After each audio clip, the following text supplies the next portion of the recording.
আচ্ছা বল, তোদের দুজনের মধ্যে কাল কে সিগারেট বিড়ি খাইছিল? ভাই আমি খাই নাই, ভাই আমি খাই নাই। আরে কে সিগারেট খাইছে যদি বলতে পারিস, তোদের জন্য আছে 1 টাকা পুরস্কার। এই নে ভাই, এই খাইছে, ভাই এই খাইছে।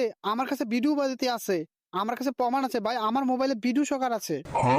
না না না ভাই, না না না, আমি খাই নাই ভাই, আমি খাই নাই। এ জন্টু তুই বল, এই দুজনের মধ্যে কে সিগারেট খাইছে, কসম করে বল। ভাই আমি আমার বন্ধুর কসম করে বলতেছি, এই মাথায় হাত রেখে বলতেছি, ভাই আমি সিগারেট খাই নাই, ও খাইছে। আরে এ কালু, তুই কি কসম কাটলি? তোর জন্য তো তোর বন্ধু মারা গেল রে। আরে আমার কাছে মনে হচ্ছে কালু, তুই সিগারেট খাইতেছস, সিগারেট বিড়ি আজকাল বেশি খাইতেছস শালা তুই। আরে তুই না খাইলে তোর নিজের কসম খাতো। না না না ভাই, আমি খাই নাই, তো কসম কাট, তুই কসম কাট। ভাই আপনার কসম কাটতে বলতেছি ভাই, আমি সিগারেট খাই না ভাই। যা শালা, না থাকবে বাস, না বাজবে বাঁশুরি। এই নে, খুব কসম কাটাইছিলি তুই।